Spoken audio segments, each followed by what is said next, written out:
Քրիստոս հարյավի մերելոց օրհնյալ է հարությունը Քրիստոսի Քրիստոս հարյավի մերելոց օրհնյալ է հարությունը Քրիստոսի Քրիստոս հարյավի մերելոց օրհնյալ է հարությունը Քրիստոսի Հանուն Հոր եւ Որդվո եւ Հոգուին Սրբո ամեն Երբ Պողոս Արաքյալը սիրելիներս Կորինթացներին իր նամակն էր գրում հետեւյալ խոսքը գրեց նրանց Եթե չեք հավատում որ Քրիստոս հարություն է առել ձեր հավատքը ոչինչ է ինչը նշանակում է որ ձեր մեջ դեռ մեղքը շատ կա մեղքի մեջ եք Չհավատալ Քրիստոսի հարությանը նշանակում է չհավատալ ոչ մի բանի դադարքության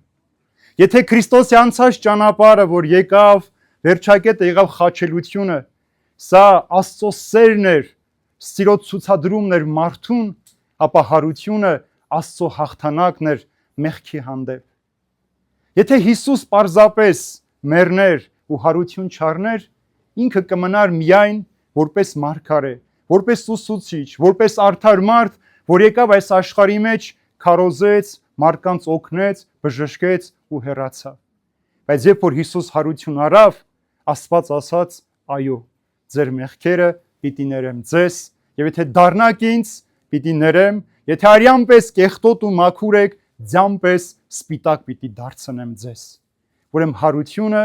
մարդու նոր հնարավորությունն է եթե չլիներ հարությունը մեր աղոթքը պարզապես բառեր պիտի լինեին եկեղեցին շենք պիտի լիներ մեր հավատքը պարզապես սին ու կեղծ գաղափար պիտի լիներ բայց երբ որ Հիսուս հարություն առավ այդ սերը մարմին առավ Աստված հայտնվեց մարդու մեջ եւ ասաց որ եթե աշխարհը քեզ ասում է սուտ է ես քեզ ասում եմ ամեն բան ճշմարիտ է ես եմ կյանքը ճանապարհը ճշմարտությունը ով գա ինձ հավիտենական կյանք պիտի ունենա ինչ է նշանակում չհավատալ հարությանը սիրելիներ Մինչև այսօր շատ են, ինչպես այսօր ավետարանի մեջ լսեցիք, երբ այն զինվորները, որ Հիսուսի գերեզմանին պահակություն էին անում, գնացին եւ քահանապետերին, իշխանավորներին ասացին, որ Հիսուս հարություն է առել, ասում են նրանք շատ փող տվեցին, կաշառեցին այս մարդկանց, ասելով որ կասեք, երբ որ մենք քնած էինք, նրա շակերտները եկան, գողացան եւ եթե գործը հասնի հանկարծ դատավորին, մենք նրան կկաշառենք եւ ամեն բան կվերջանա եւ ասում այս զրույցը տարածված է մինչեւ այսօր հрьяաների մեջ բայց պարս մի իրավաբանական հարց կա այստեղ եթե պահակները քնած էին ինչպես տեսան որ աշակերտները եկան գողացան բայց երբ որ Հիսուս հարություն առավ դղրդաց նրա գերեզմանի քարը բացվեց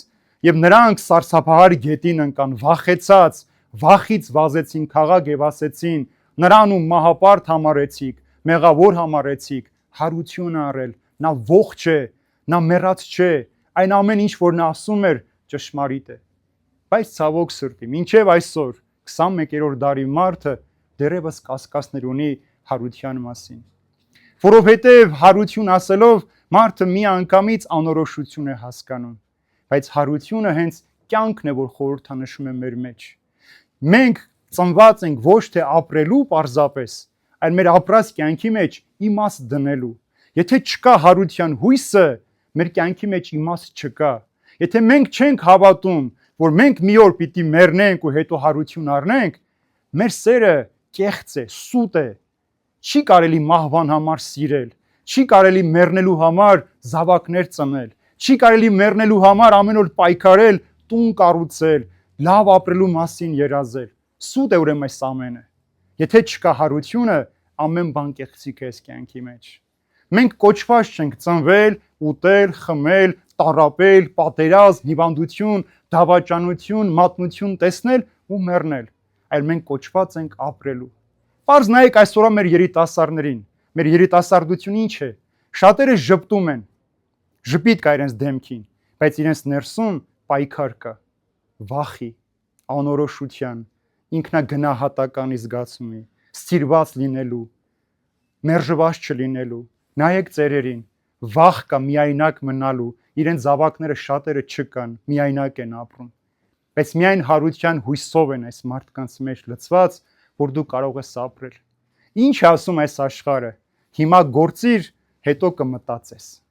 Սա է այսօրվա աշխարհի քարոզչությունը։ Հիմա ինչ որ ուզում ես արա, հետո կմտածես կանրադառնաս այս արարքդ ինչպես ծրփագրես։ Բայց Հիսուս ասում է, եթե աշխարհի մեջ ոչ ոք չլինի քեզ հետ, ես քեզ հետ եմ։ Եթե աշխարհում քեզ ոչ ոք չսիրի, ես արդեն քեզ սիրել եմ։ Եթե աշխարհը քեզ չընդունի, ես արդեն քոնն եմ։ Դու կարող ես ինձ դիմել, կարող ես ինձ հետ ապրել։ Եթե աշխարհը քեզ ատի, իմացիր, որ ես անդավաճան սիրով սիրում եմ քեզ։ Ուրեմն այս հարության խորհրդի մեջ է նաև մեր քրիստոնեական ամբողջ հավատքը, սիրելիներ։ Երբ որ մեր հավատքից հանենք հարությունը, մեր հավատքը անպետք հավատք պիտի լինի։ Եթե չկա մեր մեջ հարության հույս, բարոյական արժեքները, ազնվությունը, արդարությունը, անկեղծությունը, սա էլ ճաշակի հարց է։ Մենք ինչպիսին կուզենանք լինել իրականի մեջ։ Բայց երբ որ դու հարության հույս ունես եւ գիտես, որ մի օր պիտի հարություն առնես ու կանգնես Տիրոջ առջև, դու մտածում ես այդ կանգնելու ժամանակ ինչպիսին դու պիտի լինես։ Մաքուր, սպիտակ, գեղեցիկ զարդերով, այսինքն գործերով, հավատքով զարդարված, թե վախով, որ պիտի գնաս պատժես։ Երբ որ կարևոր տեղից ղեկավարությունից զանգ է գալիս, մենք ինչ ենք միանգամից մտածում։ Տեսնես ինչ է եղել, ինչու է զանգում։ Ինչ պիտի ասի ինձ, վախ կա մեր մեջ, որտեվ միանգամից մտածում ենք պատժի մասին։ Բայց Տերը քեզ զանգում է, հրավիրում է այդ փրկություն ունենալու։ Ուզում է, որ դու չվախենաս այդ զանգից, երբ որ դու մարդու զանգից վախենում ես, Աստծո հրավերը քեզ ուրախություն եւ երջանկություն պիտի պատճառի։ Բայց երբ որ դու մերժել ես քո երկրավոր կյանքի ընթացքում, միայն ձևական օրեր ես պահել Աստծո հետ լինելու, կամ պարզապես ժողովրդական սովորությամբ ես Աստծուն պահում, հավատում, դու պիտի վախենաս նաեւ Աստծո զանգից։ Որտեւ Աստված քեզ ամեն օր այդ հրավերն ուղարկում է, ամեն առավոտ երբ լույսը բացում է, դու քո աչքերը բացում ես, լույսը տեսնում ես, իմացի, որ դա քո հնարավորն է եւ զանգն է Աստծուն, որ այսօր էլ ունես հնարավորություն գործելու։ Մեր երեկվա օրը այսօր չկա, երեք անցավ գնաց։ Եթե մենք մեր անցյալի գործած մեղքերից վախենանք ու այսօր չապաշխարենք, չապրենք, մենք պիտի վախենանք գալիքից։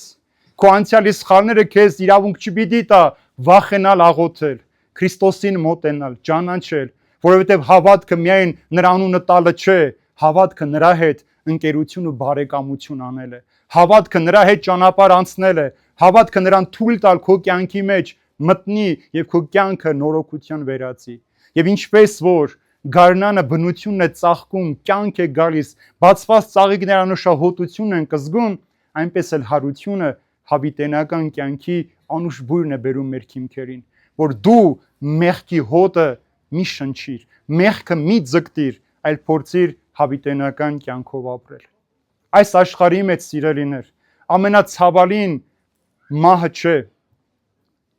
միայնակ մնալը չէ, անորոշության մեջ մնալը չէ, այս աշխարհում ամենավտանգավորը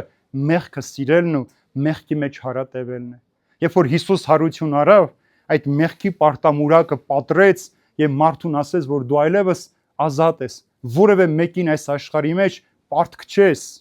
Քեզ իրավունք չունի որևէ մեկը ստիպել, համոզել, պարտադրել, որ դա այսինչ կատարես։ Դու ազատ ես քո ընտրության մեջ։ Եվ այդ ընտրությունը դրված է քո առջև։ Եթե հարություն ես առել, ուրեմն այլևս մեղքը չի կարող քեզ վրա իշխանություն ունենալ։ Եթե հարության հույսը չունես քո կյանքի մեջ, Պողոս առաքյալն ասում է, զուր է ձեր հավատքը, զուր է նաև մեր քարոզածը։ Այդ պարագային ասում է, մենք առաքյալներս սուտ խոսած կլինենք։ Իսկ եթե չես հավատում մեռելի հարությանը, աշխարհում ամենաողորմելի մարդն ես դու։ Ուրեմն ասեք ինչ պատգամ է, ողորմելի է մարդը, եթե չի հավատում։ Եվ տեսեք այսօրվա տողերը Պողոս առաքյալի, ունայն է, ոչինչ է ձեր հավատքը։ Այսինքն այդ հավատքը կա, բայց դու սոված ես։ Այդ հավատքը կա, բայց դու վախ ունես, ինչպես որ դու բանկային հաշվիդ մեջ շատ գումար ունես, բայց աղքատ ես ապրում, որ հանկարծ շատերը չիմանան, որ դու փող ունես, որ հանկարծ քեզանից ոչինչ չխնդրեն, բայց դա քեզ էլ օգուտ չի տալիս, դու էլ չես ապրում, դու հավաքել ես, բայց դու չես օգտվում քո ունեցածից։ Նույնն էլ հարությունն է։ Տերը քեզ այդ աբետիսը տվել է, հաղթել է աշխարհին, հաղթանակած զենքը քեզ է տվել, բայց դու շարունակում ես վախով ապրել այս աշխարհի մեջ։ Եվ եթե մեր հավատքը ոչինչ է, ունայն է, Մենք դեռ շարունակում ենք մեր մեղքերի մեջ ապրել։ Մեղքը սիրելիներ, մարդուն կամանց է մաշում։ Մարդը երբեմն չի էլ գիտակցում, որ իր արած փոքրիկ սուտը,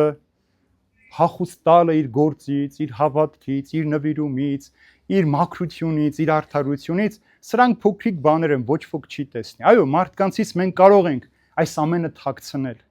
Շատերը մարդկանցից մեզ չեն ճանաչում, գիտեն մեզ, մեր անունը գիտեն կամ գիտենք մենք ով ենք։ Մեզ ճանաչելու համար մարդիկ մեզ հետ պիտի շփվեն։ Բայց Աստծուց չեք կարող թաքցնել այն ինչ որ կա։ Ես կարող եմ մարդկանց առջև սուրբ երևալ, արդար երևալ, ազնիվ երևալ, բայց իրականում մատել այդ ամենը, որովհետև ես էլ կարող եմ ուզում եմ աշխարհի պես այդ ամենն ունենալ, որպեսզի աշխարհի փառքն ունենալ իմ կյանքի մեջ։ Բայց ես Աստծուց չեմ կարող թաքցնել, որ ես կեղծավորությամբ եմ ապրում։ Մեկ բան եմ խոսում, մեկ բան եմ անում։ Մենք էլ շատ հաճախ կեղծ ժպտում ենք մարդկանց, նույնիսկ այն մարդկանց, ում որ ատում ենք։ Կեղծ ենք ժպտում այդ մարդկանց։ Հետո իրենք գնում են, մենք իրենց հայոյում ենք, կանիծում ենք կամ բամբասում ենք։ Ուրեմն հարությունը գալիս է մարդուն նորոգելու, սիրելիներ։ Եթե առաքյալները չտեսնեին Քրիստոսի հարությունը, նրանք պիտի վերադառնային հին գործին, ձկնորսներ պիտի դառնային, վախկոտներ պիտի մնային, բայց երբ որ Հիսուս հարություն առավ, այս առաքյալները կերպարանափոխվեցին։ Երեկվա վախկոտ, որ Հիսուսին այգում աղոթելուց երբ որ եկան Հիսուսին ձերբակալեցին, նրանք թողեցին ու փախան, այսօր հանկարծ այդ առաքյալները քաջ ու համարձակ մարդիկ դարձան, կոպիտ ու բիրտ մարդիկ, հեզաբարո մարդիկ դարձան եւ գնացին Քրիստոս քարոզելու, ինչու, որովհետեւ Քրիստոսին կենթանի տեսան։ Քրիստոս երբեք չի մեռել, սիրելիներ։ Քրիստոս պարզապես մահը հանձն է առել, որպեսզի մարդուն ազատագրի այս աշխարհից։ Այսօր լեփ լեցուն է մեր եկեղեցին եւ հիմա ամբողջ Հայաստան աշխարհի եկեղեցին լեփ լեցուն են։ Բայց եկեղեցի մեն այս մեկ օրվա համար չէ, որ լեփ լեցուն լինի, որովհետեւ մենք այսօր լույս ունենք տանելու։ Այդ մոմի լույսը ձեր տները չի լուսավորելու, ձեր տները շարից ու փորձանքից հեռու չի պահելու, ձեր երեխաներին առողջություն ու խաղաղություն չի պարգևելու, երբ որ ձեր հավատքը մեռած հավատք է, երբ որ ձեր հավատքի մոմը վառված չէ, երբ որ ձեր հավատքը ապրող հավատք չէ, ձեր հավատքը տարվա մեջ 2 անգամ է աշխատում, մնացած օրերին ժանգոտած տանը դրած է։ Ինչպես որ տանը կախած կանգնած ժամացույցը, նա օրվա մեջ 2 անգամ կարող է ժամը ճիշտ ցույց տալ, բայց նա արժեք չունի իր կյանքի մեջ։ Այնպես էլ մեր հավատքն այդպես ժանգոտած, խալխլված, տեղից դուրս ընկած, մենք ապրում ենք այդպես։ Եվ մեզ թվում է, թե այդ արտաքին նյութական ինչ-որ բաներ արեցինք, Քրիստոս մեզանից շատ շնորհակալ պիտի լինի։ Հակառակը, սա տխուր իրականություն։ Ինչպես որ ձեր երեխան, երբ որ ձեզ միայն անհրաժեշտության ժամին է զանգում հիշում, դուք ցավ եք ապրում։ Երբ որ քո երեխան քո հետ կոպիտ է խոսում, բայց երբ որ իրեն գումարի կարիք ունի, քեզ հետ ջանով է խոսում, դու ցավ ես ապրում։ Երբ որ քո երեխայի համար առավոտյան արտում ես ճաշ ես եփում, երեխան ասում է չեմ ուզում ուտեմ, իմ ուզածը չէ, դու ցավ ես ապրում, որ աշխատեցիր, բայց քո զավակը չկերավ։ Սա նույն բանն է Աստծո հանդեպ։ Մենք այսպես ենք վերաբերվում Աստծուն։ Երբ որ մենք գիտենք ինչի կարիք ունենք, գալիս ենք իր մոտ։ Բայց Քրիստոսի հաղթանակած դուրս գալը գերեզմանից, այդ հնարավորությունն է տալիս, որ նորից անդրադառնալու մեր կյանքին։ Ինչ իմաստ ունի, մենք ինչու համար ենք ապրում։ Լավ, այսօրը մենք արթնացանք։ Ինչի համար արթնացանք։ Ինչ պիտի անենք։ Միայն ճաշ եփենք, տունը մաքրենք, երեխաներին դպրոց տանենք, բերենք մեր գործը։ Սա է մեր առաքելությունը։ Սա հոգնեցուցիչ է։ Սրա մեջ երկար չես կարող երջանկություն փնտրել, կհոգնես, կզզվես այդ կյանքից։ Միանօրինակ կյանքը զզվելի է մարդու համար։ Մարդ անդադար նոր բան է ուզում։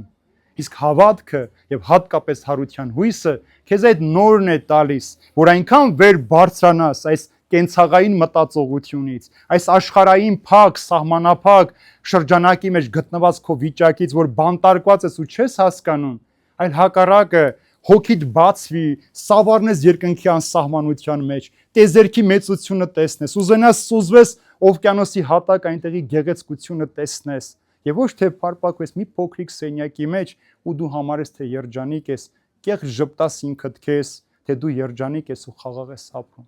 Դրա համար մեր կյանքի մեջ ամեն օր տեսնում ես մտահոգ մարդիկ, տխուր մարդիկ, ժպիտ կա ներսում, բայց մեր շատ ցավ կա, վախ կա, չգիտի իր կյանքի նպատակը որն է այս կյանքի մեջ։ Իսկ հարության հույսը գալիս է մեզ ցույց տալու, որ քո վախճանը գերեզմանը չէ։ Ասում է ինչու եք ողջին գերեզմանի մեջ փնտրում, մեռաների մեջ փնտրում։ Գերեզմանը պարզապես խորհրդանիշն է հավիտենական կյանքին, դրան, որ մահվան միջոցով է բացում, եւ Հիսուս այսօր եկել է այդ ուրախությամբ լցնելու մեզ, սիրելիներ, որպեսզի մեր հավատքը ոչ միայն ունայն չլինի, մենք մեր մեղքի մեջ չլինենք, այլ մեր հավատքը կյանք պարգևի մեզ, ծաղկի մեր հավատքը, նոր մարդ դառնանք մեզ։ Լավ, ինչ է մեր կյանքի նպատակ։ Ես շատ հաճախ եմ մտածում, նույնիսկ այն մարդկանց, որ ամբողջ օրը տանը նստած են, երբ որ ասում եմ, ինչու չես տանից դուրս գալ, ասում եմ, ինչ կա որ դուրս գամ։ Սա էլ արդեն հուսահատություն, որ մարդը տան մեջից չի ուզում դուրս գալ, չի ուզում ապրել, եւ իր ժամանակը սպանում է սпасելով իր մահվան ժամին։ Մենք չենք ծնվել մեր մահվան ժամին սпасելու համար, սիրելիներ։ Մենք ծնվել ենք հաղթանակած ապրելու եւ հույսով լինելու համար։ Եվ երբ որ աշխարհը քեզ ասում է դու պիտի վախով ապրես, հուսահատության մեջ ապրես, Տերը քեզ պատասխանում է դու պիտի քաջության մեջ ապրես, համարձակության մեջ ապրես, սիրո մեջ ապրես։ Երբ որ աշխարհն ասում է քեզ պիտի հալածեմ, Տերն ասում է չվախենաս, ես քեզ հետ եմ։ Երբ աշխարհն ասում է քեզ ուտելիքդ կթանկացնեմ, աշխատանքից կհանեմ, հոգիդ վաճառիր ինձ, Հիսուսը ասում է չվախենաս, քո փոխարեն ես կխոսեմ, քո փոխարեն ես կանեմ, միայն դու հավատքդ չկորցնես։ Երբ աշխարհն ուզում է մեզ փակել, սահմանափակել, Տերը քեզ հնարավորություն է տալիս ազատ ապրելու։ Երբ որ մարդը հաղթահարում էր մեջ այդ վախերը, իր հոգուց դուրս է հանում այդ ամենը, այս աշխարհի մեջ այլևս իրեն ոչինչ չի վախեցնում, որովհետև ինքը խաչի տեսքով սերը, պսակած, հաղթանակած մեր ձեռքում է եւ մենք հարություն արել ենք։ Եվ այս հարության խորհրդի մեջ էր, սիրելիներ, ինչքան աշխարհն ուզի կաշառել, լրացնել, մեզ ինչքան ուզենան սուտ վկայություններ բերեն, որ հարություն չի եղել, սա ընդամենը պատմության մեջ գրանցված կամ չգրանցված մի դեպք է,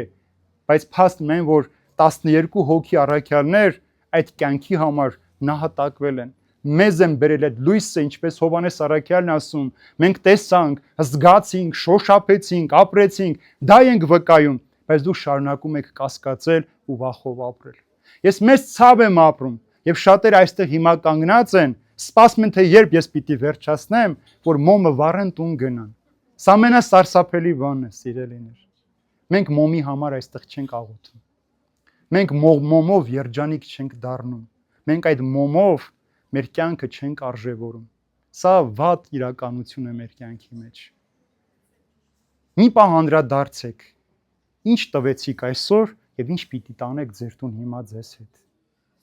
Սերը պիտի տանեք ձեզ հետ։ Դուք պիտի սեր դառնաք, դուք պիտի հույս դառնաք, դուք պիտի հավատքի կրողը դառնաք, որ ձեր զավակների համար վաղը չլացեք։ Այբ որ Հիսուսին 3 տանում էին խաչելու,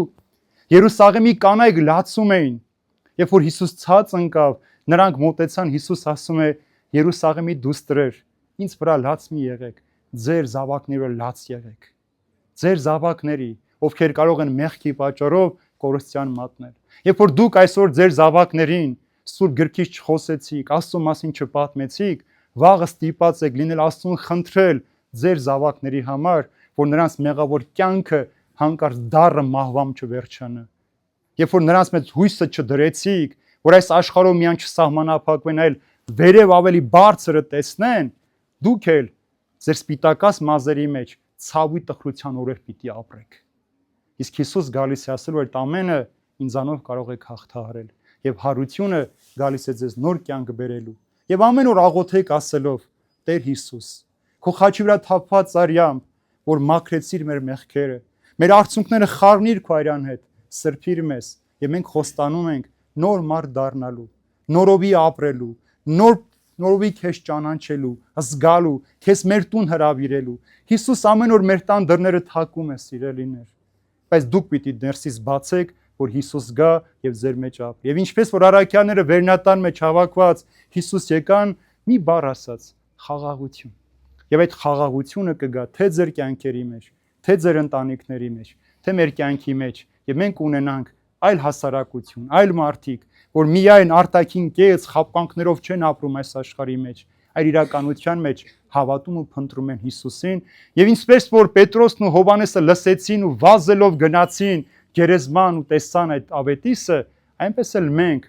թողենք մեր մեղավոր կյանքը եւ վազենք դեպի Քրիստոս, որ Տերն ասի. ողջույն, խաղաղություն ձեզ։ Քրիստոս հարյավի մեռելոց։ Քրիստոս հարյավի մեռելոց։ Քրիստոս հարյավի մեռելոց։ Այժմ եւ միշտ եւ հավիտյանս հավիտենից ամեն։